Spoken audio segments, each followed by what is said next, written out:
Hello, good morning, welcome to the Trews. Trews is the true news. What do you mean I've got a blanket around my head that look a bit like ET or like I've got all religious? That's just a new thing I'm doing every day from now on. I don't know why it's there, I've just been doing yoga, don't judge me. Today we're talking about poverty, and it's going to be built around Bill O'Reilly, my friend from Fox News, who won't have me on his show. I've took it to be cowardice. Bill, you coward, not having me on your show. They booked me, and then they backed out. It's interesting. Let's have a look what Bill O'Reilly, a man with good previous when handling the vulnerable, has to say on the subject. Poverty in America, we just talked about a little bit with it with Geraldo Rivera, where, you know, the feds aren't stopping Colorado and Washington people from using welfare money to buy pot. It's insane. You know it's insane. Everybody does. It's insane. Everybody knows it's insane. If you're on welfare, why would you want to escape from that grim, desperate reality? Why would you want to alleviate that tension through smoking pot? You wouldn't. It's insane. It's just insane. But poverty itself, when you look at the study from the Heritage Foundation and all the things that poor people have. I don't know if Bill karate chopped his way through that. If you look at the study from the Heritage Foundation, there it is. I'm chopping it up like a loaf of hatred. And when you consider that poor people can get $40,000 and more in some states in welfare payments. Poor people, they're getting $40,000 in some states. Poor people, life's like a merry-go-round. Don't the adjective answer the questions for you? I don't think we really have any destitution anymore here, do we? No, Bill.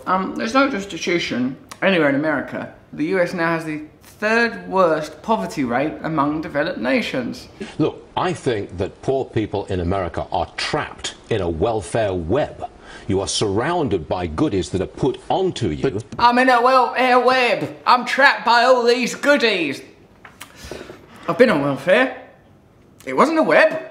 It was horrible. I walked past the dole queue this morning, round from where I live in Shoreditch. I don't think, you lucky bastards. Just look inside yourself. Would you rather be A, poor, or B, not poor? you are surrounded by goodies that are put onto you but if you don't have a job and you're in your lower end of society. But that keeps them at least living... It's a trap. It's an absolute trap. It's a terrible, manipulative, hateful piece of information where he's presenting information around welfare from the worst possible perspective. When it comes to the Middle East and an invasion, they'll present it from the best possible perspective from people like Rupert Murdoch, the owner of Fox News, and his affiliates in energy companies, military-industrial complex, and government. All of the information skewed to the most negative possible outcome. So in the end, you start thinking, I'd rather go to war against ISIS again than receive any benefits from my numerous disabled relatives. If you pay people not to work, they don't work. But if you don't have these things, then they would be destitute, some of them. Because you know some of them are addicted, they're mentally ill. It's that bit where Bill was forced into being compassionate because Stuart Varney's the most evil person in the world. They're trapped in a trap, they're trapped like in a mouse trap, like mice. Why does he talk that way? Hello, why does he talk like the person who reads the prizes on The Price is Right? Look at what you could have won, a lifetime in a trap, a poverty trap, but you're happy in there in your trap. Look at that, you've got a gangrenous foot from your drug addiction, but you're happy in the trap. So evil that Bill is having to do his version of Devil's Advocate, which means normal, common, decent person's advocate. Oh God, today I said that poor people should be ground out like cigars. Oh well. So you almost have to provide some kind of safety net for I it. am not beyond any kind of safety net at all. We've just put the bar in the wrong place. I'm not beyond any safety net at all. I'd say put the safety net underneath all the spikes and sharks. So first of all, you hit the spikes, then you go through that into the sharks, and then all of the mincemeat that's left of you can fall into the net. The bar at the moment is very high. Welfare is very, very generous. You can get all kinds of things. So you can get all kind of things. There's scurvy, syphilis. What is it that he thinks people are getting?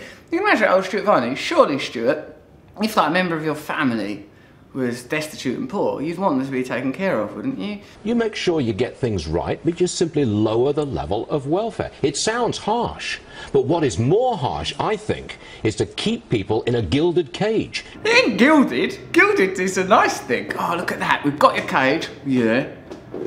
But we've gilded it. Oh, okay. Let's just have a look at the gilding. This is why we've got a cage. Yeah. There's shit in it. keep them in the But some of them That's want harsh. to be in that cage. They're used to this life. You've got to be encouraged to fight your way out. You've got to be pushed out. You've got to get yourself together and fight your way out. Stuart, you cunt. When were you poor? When were you poor? When did you fight your way? I can tell from your voice, it was never. I can tell from your voice, it was never. When I was fighting my way out of Eton College, one day I nearly tripped up on a top hat. But the people have to want to have the job, number one, and then they have to be capable of performing inside the job. Yeah, but they gotta want the job, the fuckers, the fucking lazy pigs. Why don't we put them in jail? And we can charge for the jails. We can charge them to be in the jails. And I, from my own experience, know that if you're ill-educated and you can't speak English well... Bill, where you going? ...and you're not motivated to succeed... You're not motivated to succeed because you are listening to hip-hop, maybe, or you're eating some rice and peas, possibly, or... You're not motivated to succeed because you are getting free stuff from the government. Free stuff from the government? No, from the government. It's free stuff. A beach ball, a pet penguin to call your own, a kite. That you're going to fail. Yep. But how do we... Here's a question I want to put to you, because England has a poverty problem too. But it's the same thing. You have government assistance in England that keeps them at a certain level so they're not destitute, so they can have food on the table and a pint or two of Guinness. Correct. All right? They can have food on the table. I don't know what that's made of, that table. Playing cards and Union Jacks, I suppose. And they can have a pint of Guinness, a couple of pints of Guinness. Little half pint for the children? I don't know. What's he thinking England is, Bill O'Reilly? For fuck's sake, racist. He's been racist against us now. He's expanded his racism from immigrants and anyone who's got the same colour as him to us. So we have the same system. But how do you... What drives poverty, in your opinion? What's the number one driver of it? Bad parents, fractured families, bad education? What is it? I'll handle this one, Bill. What it is, right, is some people have got loads and loads and loads and loads and loads of money. Those people are really well protected by the system. Then we have a media that says it's the poor people's fault that they are poor, not the rich people's fault who have got loads and loads and loads and loads and loads and loads of money and a system that prevents any mobility or change. That's the reason.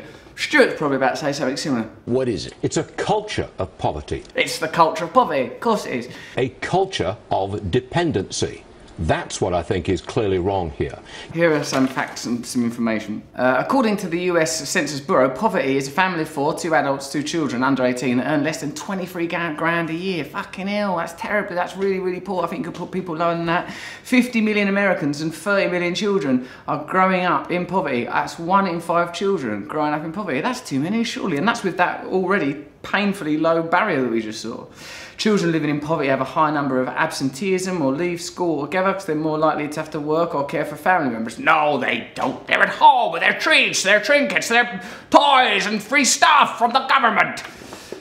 The number of Americans on food stamps surpassed 41 million for the first time ever in June. Why are we not reading these symptoms as evidence of a failing system? Why are we not looking at alternatives? You're snowed under with offers from the government to help you out. You're snowed under! Right, I think I'll go out and get a job. Let me just see if I can get the front door open. There seems to be some resistance. It's offers from the government! You're under no impetus to get out of it and fight your way out. How can you be provided with skills? Don't you have to go out and acquire skills? You've got to want to get them. Yes, that's right. That's it. You've got to get back to what America used to be. Full of Native Americans, the slave trade. What part of American history in particular, Stuart, are you hoping to recreate now? The slavery, the genocide, the Dust Bowl economic collapse of the 30s? Fight your way up. Move up the food chain by your own individual drive and effort.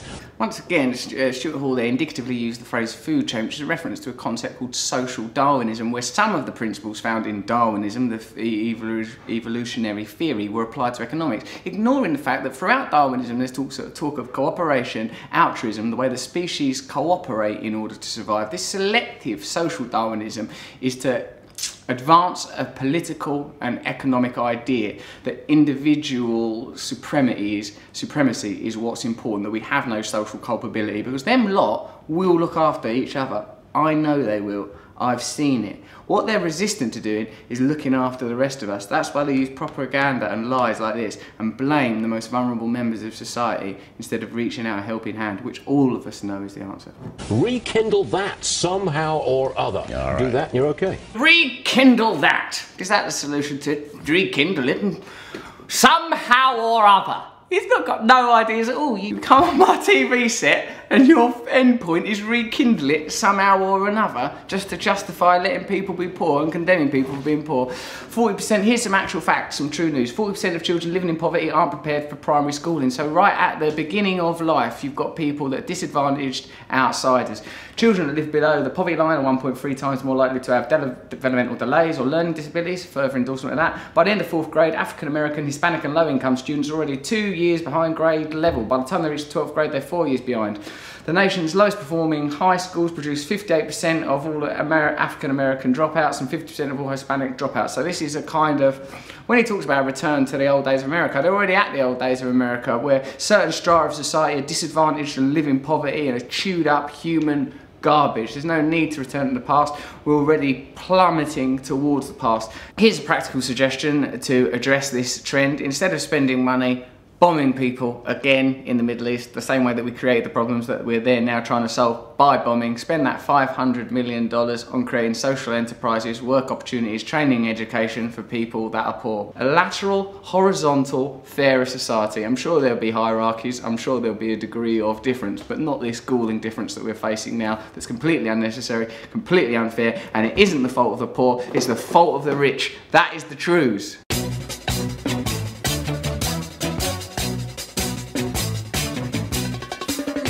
Is a tool that is abused to fool you and to leave you scared and confused. Trews is like the news. If the news was true, I want some Trews. Let's have some Trews.